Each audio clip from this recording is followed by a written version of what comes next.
1345 dengan mengucapkan Bismillahirrohmanirrohim menetapkan Saudara Ganjar Pranowo sekarang adalah Gubernur Jawa Tengah sebagai kader dan petugas partai untuk ditingkatkan penugasannya sebagai calon Presiden Republik Indonesia dari Partai Demokrasi Indonesia Perjuangan.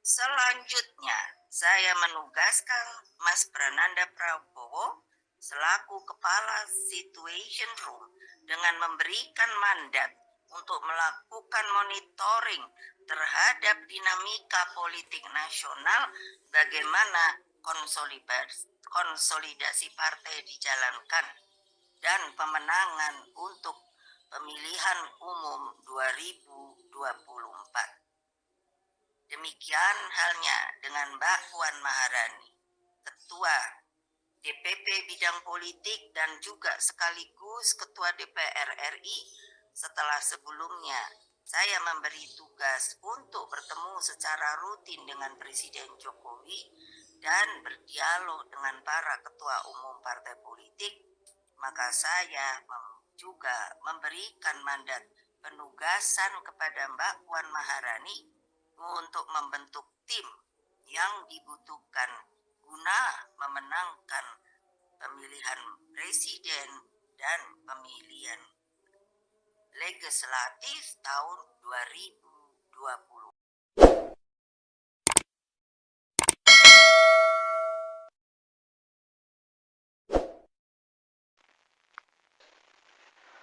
Oke, assalamualaikum warahmatullahi wabarakatuh. Berjumpa kembali dengan Wijaya Channel. Hari ini hari Sabtu, tanggal 22 April 2023, bertepatan dengan 1 Syawal 1444 Hijriah. Sebelumnya saya ucapkan selamat Hari Raya Idul Fitri. Mohon maaf lahir dan batin. Mohon dimaafkan atas segala kesalahan, baik yang saya sengaja maupun yang tidak saya sengaja. Kosong-kosong ya, sahabat Wijaya Channel. Baik, sahabat Wijaya Channel, hari ini saya ingin membahas kejadian kemarin, tanggal 21 April 2023, hari Jumat ya, tentang deklarasi pencapresan Pak Ganjar Pranowo. Ya, ini adalah satu hal yang sangat dinantikan oleh beberapa kalangan masyarakat ya, yang tentunya yang mendukung Pak Ganjar Pranowo, karena sebelum deklarasi ini dilaksanakan memang cukup alot ya. Beberapa orang menganalisa bahwa Partai Demokrasi Indonesia Perjuangan ingin mempertahankan terah Soekarno. Jadi maunya yang diajukan tetap Mbak Puan Maharani, tetapi akhirnya PDIP berpikir secara realistis ya, bahwa memang belum saatnya untuk Mbak Puan Maharani berangkat menjadi calon presiden, dan terpaksa harus diserahkan estafet kepemimpinan, estafet presiden harus ke Pak Ganjar Pranowo yang memang memiliki peluang yang lebih besar. Untuk Pak Ganjar Pranowo sendiri, akhir-akhir ini elektabilitasnya turun dikarenakan kegagalan Indonesia menjadi tuan rumah Piala Dunia U20 ya, karena bersama Iwayan Koster, Gubernur Bali ya, mengenai penolakannya dengan keikutsertaan timnas Israel di Piala Dunia U20 Indonesia tersebut, yang pada akhirnya FIFA pun mencoret nama Indonesia sebagai tuan rumah. Inilah yang menyebabkan banyak orang yang kecewa terhadap Pak Ganjar Pranowo, sehingga elektabilitas langsung turun setelahnya.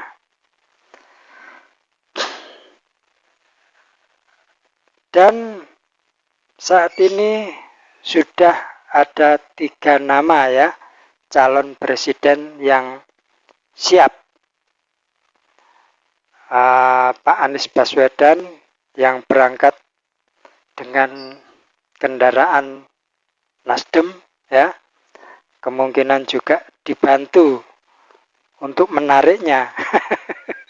Untuk menarik gerbongnya Pak Anies ini dibantu oleh Demokrat dan PKS yang kemungkinan ya koalisinya jadi ya untuk koalisi perubahan ini. Kalau nggak ada ini sih pengkhianatan. Ini kan di politik ini kan mau berkhianat, mau berkawan lagi, ini kan hal yang biasa. Jadi kalau koalisinya utuh antara Nasdem, PKS dan Demokrat, maka Pak Anies Baswedan ya jadi berangkat ya. Tetapi kalau salah satu saja tidak bergabung, maka Pak Anies Baswedan akan ditinggal. Ditinggal di terminal. Tidak jadi berangkat, ditinggal oleh Pak Prabowo sama Pak Ganjar ya.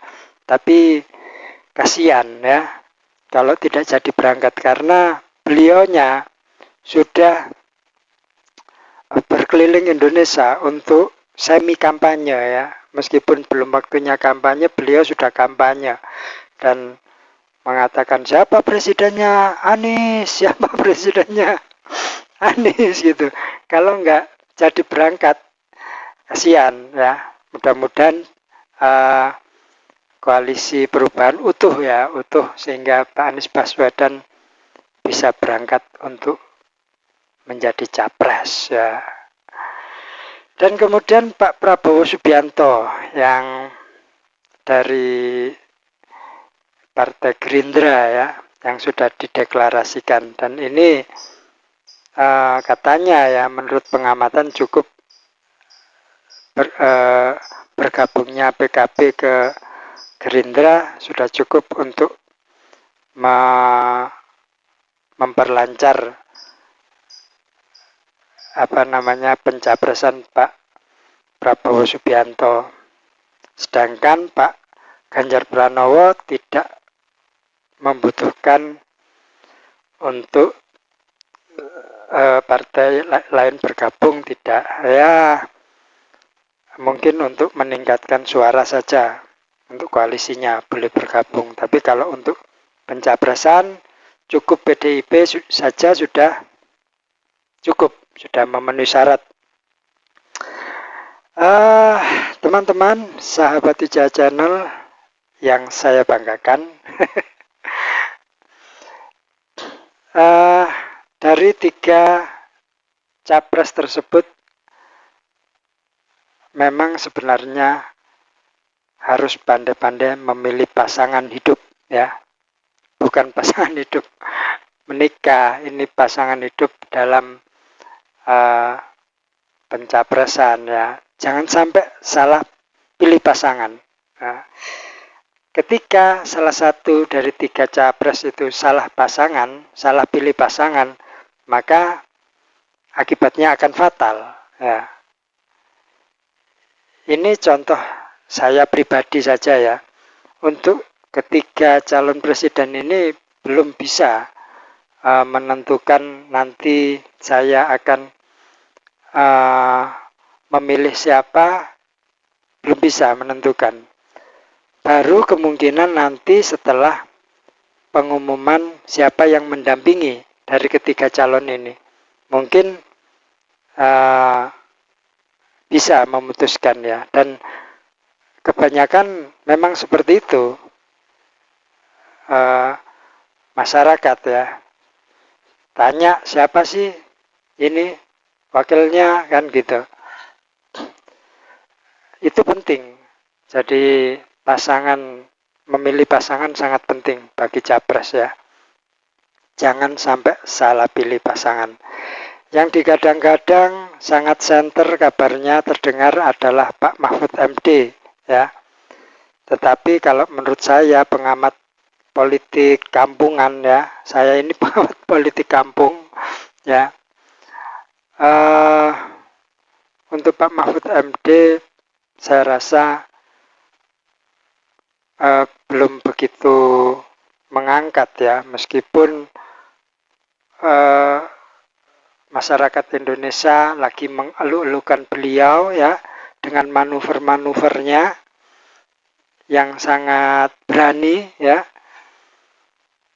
Ini memang peluang, tetapi kalau menurut saya peluangnya masih belum begitu besar ya. Harus pandai pilih pasangan, dan kalau menurut saya masih tetap calon wakil presidennya ini dari warga Nahdien yang paling kuat. Menurut saya ya, yang paling kuat. Tempo hari sempat diisukan Bu Khofifah Indar Parawansa ya. Sempat juga terdengar Gus Yakut Khalil, Gus Yakut, Menteri Agama. Ini sempat terdengar isu seperti itu, dan bisa jadi memang karena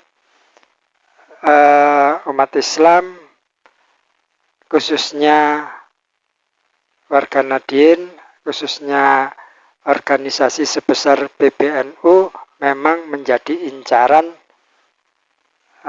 untuk memperoleh suara yang besar ya, karena gerbongnya juga besar. Nahdlatul Ulama itu, apa kata kiainya minta ke arah A ya ke A, biasanya seperti itu ya. Ini jangan disamakan dengan politik identitas ya. Politik identitas itu ada aroma intimidasi, ada aroma pemaksaan ya. Kalau PBNU melalui ketua umumnya Kiai Haji Yahya Stakuf membebaskan untuk warga Nahdien bebas memilih siapapun calon presiden dan memilih partai apapun di pemilu 2024 nanti ya. Jadi kalau ada orang Islam, saya Islam, saya memilih calon yang sangat Islami, cukup Islami saya lihat. Ini bukan politik identitas, tapi kata Pak Mahfud MD adalah identitas politik ya. Tidak ada paksaan, dengan kesadaran sendiri memilih orang yang sesuai seleranya ya. Entah itu selera karena sama-sama agamanya atau sama-sama sukunya. Ini nggak apa-apa, bebas ya. Jadi tidak ada unsur intimidasi, unsur pemaksaan, tidak ada. Itu namanya identitas politik ya. Ya, begitulah teman-teman, sahabatku, sahabat Wijaya Channel. Semoga semuanya berjalan lancar nanti dan Indonesia mendapatkan kembali pemimpin yang amanah, yang bisa membawa Indonesia lebih maju lagi. Terima kasih. Jangan lupa like dan subscribe-nya. Assalamualaikum warahmatullahi wabarakatuh.